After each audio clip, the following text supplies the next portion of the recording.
আসলে একটা কথা কি জানেন, সব সময় আমরা সবকিছু নিজের নিজের করে এত অহংকার করি।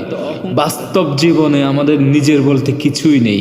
আমাকে আপনাকে জন্ম দিয়েছে অন্য কেউ, নাম দিয়েছে অন্য কেউ, শিক্ষা দিয়েছে অন্য কেউ, সম্মানটুকু দিয়েছে অন্য কেউ, মৃত্যুর পর গোসল করাবে অন্য কেউ, দাফন করবে অন্য কেউ, কবরে ফেলে আসবে অন্য কেউ, আমাদের যত ধন সম্পদ আছে সবকিছু ভাগ বন্টন বিলীন করবে অন্য কেউ।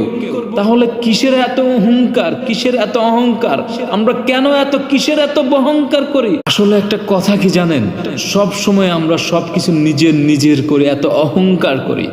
বাস্তব জীবনে আমাদের নিজের বলতে কিছুই নেই। আমাকে আপনাকে জন্ম দিয়েছে অন্য কেউ, নাম দিয়েছে অন্য কেউ, শিক্ষা দিয়েছে অন্য কেউ, সম্মানটুকু দিয়েছে অন্য কেউ, মৃত্যুর পর গোসল করাবে অন্য কেউ, দাফন করবে অন্য কেউ, কবরে ফেলে আসবে অন্য কেউ, আমাদের যত ধন সম্পদ আছে সবকিছু ভাগ বন্টন বিলীন করবে অন্য কেউ।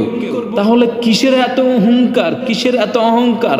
আমরা কেন এত কিসের এত অহংকার করি?